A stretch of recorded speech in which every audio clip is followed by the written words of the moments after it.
Здравствуйте! В эфире новости на канале АТВ, в студии Елена Янак. Основные новости на сегодня. В музее села Бишалма отметили День памяти гагаузского поэта и писателя Дмитрия Карачабан. Республика Молдова станет почетной хозяйкой Всемирного конгресса винограда и вина в 2025 году.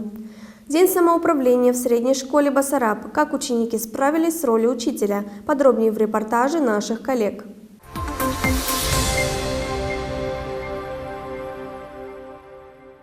8 октября отметили День памяти гагаузского поэта и писателя Дмитрия Карачабана, а также доктора филологических наук, профессора, исследователя языка и культуры гагаузов Людмилу Покровскую. Мероприятие было организовано Национальным историко-этнографическим музеем села Бишалма. 37 лет назад не стало двоих самых близких для нас с Атанасом людей, родителей Зиновии Николаевны и Дмитрия Николаевича Карачабан, а также 14 лет назад нашей крестной Людмилы Александровны Покровской. Мы об этом никогда не забываем, сообщила директор музея Людмила Марин Карачабан. В этот памятный день открыли выставку картин молодой художницы из Кишинева Арины Горобец. Смотрели фильмы о Карачабане и Покровской. Присутствующие делились сокровенными воспоминаниями. Первый музей гагаузской народности был основан в 1966 году в селе Бишалма.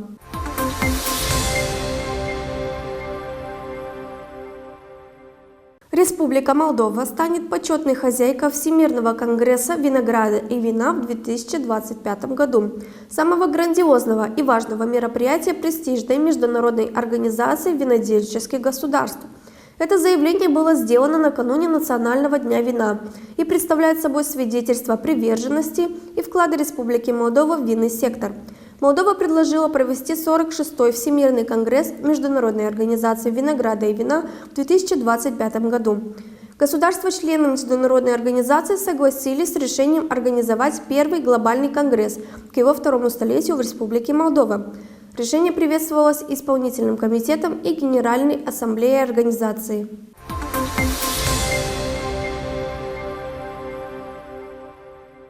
День самоуправления в средней школе Басараб. Как ученики справились с ролью учителя. Подробнее в репортаже наших коллег БАС-ТВ.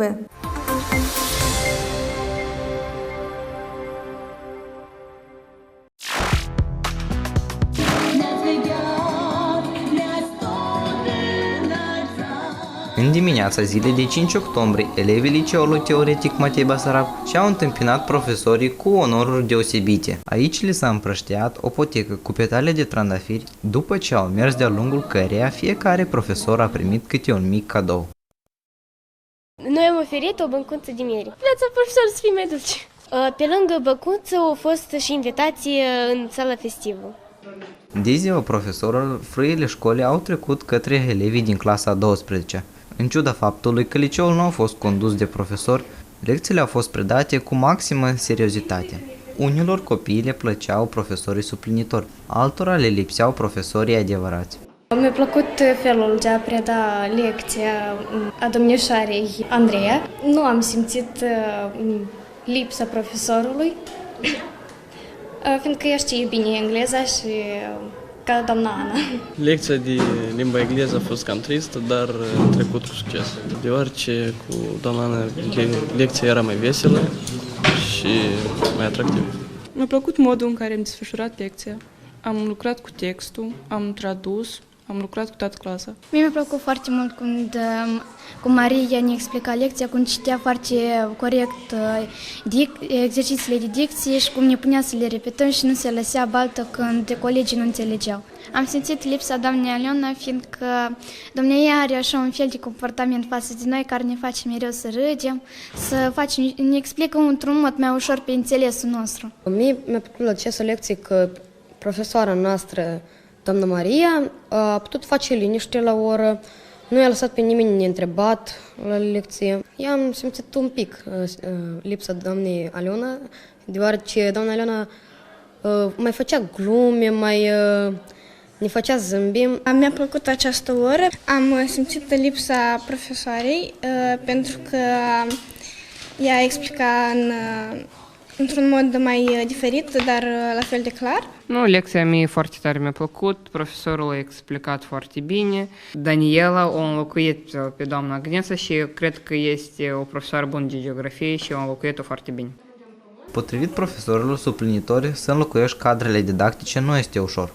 Mi-a părut dificil chestia că trebuie să le captezi atenția, mai ales claselor mai mici, așa cum a 6-a, 7-a, pentru că ei repede își distrag atenția și trebuie cumva să-i ademini. Eu consider că nu e dificil să fii profesor, pentru că tu îți știi materialul. Asta deja depinde de contactul cu copiii, că există copii diferiți și trebuie să vezi după capacitățile fiecăruia. Pur și simplu trebuie să ai tare multă răbdare, să asculți fiecare copil până la capăt, să-l ajuți unde el nu înțelege, să-i explici, să-i traduci. Eu am avut 4 ore la rând în calitate de profesor al limbii române și, să vă spun sincer, elevii s-au comportat destul de bine. Un alt punct care a fost așa destul de puțin complicat pentru mine a fost numărul elevilor, pentru că sunt, de exemplu, cel puțin în clasa mea sunt vreo 17-18 elevi, în clasa 5, a 6, a 7 sunt câte 30 și chiar necesită foarte multă răbdare și atenție și să le dai elevilor. De asemenea, avem mulți vorbitori de limba rusă care au venit în școlile ruse și mi-a trebuit să le ofer lor o atenție specifică ca să înțeleagă conținutul, să înțeleagă tema predată de mine. În ziua autoconducerii, Maria Chendighilean a jucat și rolul de director al școlii. După cum a remarcat un elev din clasa 12, procesul de învățare în această zi nu a fost practic diferită de o zi obișnuită de școală, deși nu a fost ușor. În funcție de director a fost dificilă clasificarea tuturor documentelor, să ții cont de toate documentele, de semnăturile necesare care trebuie să le pui, de programul care trebuie să monitorizezi, trebuie să monitorizezi activitatea profesorilor și sunt foarte multe alte subtilități pe care elevii încă nu le cunosc, dar care au un rol major în viața școlară. Profesorii de la liceu au fost încântați de modul în care copiii s-au descurcat cu responsabilitățile care le-au fost atribuite și după lecții s-au bucurat de un concert pregătit de clasele a 9 și a 12.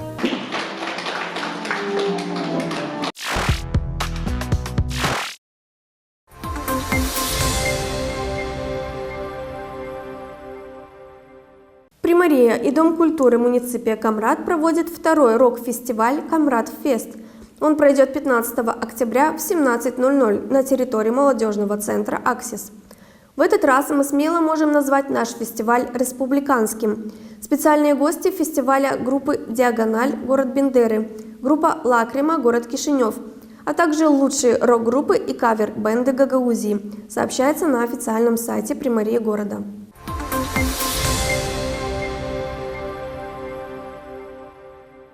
Неделя началась с холодной погоды, но во второй половине недели постепенно потеплеет. По сообщению синоптиков, до среды в стране будет максимум плюс 20 градусов. Ночью температура воздуха упадет до 3 градусов, передает Молдпресс. С четверга 12 октября температура будет постепенно повышаться, так что в конце недели будет до 25 градусов тепла днем и около 10 градусов ночью. Осадков не ожидается, переменная облачность, периодически солнечно.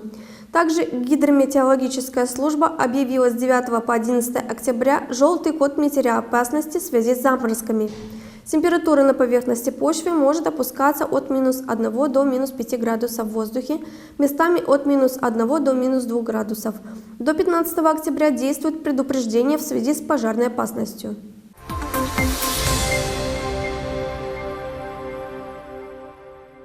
Это были все новости на сегодня. Оставайтесь с нами, подписывайтесь на наши социальные сети. До скорых встреч!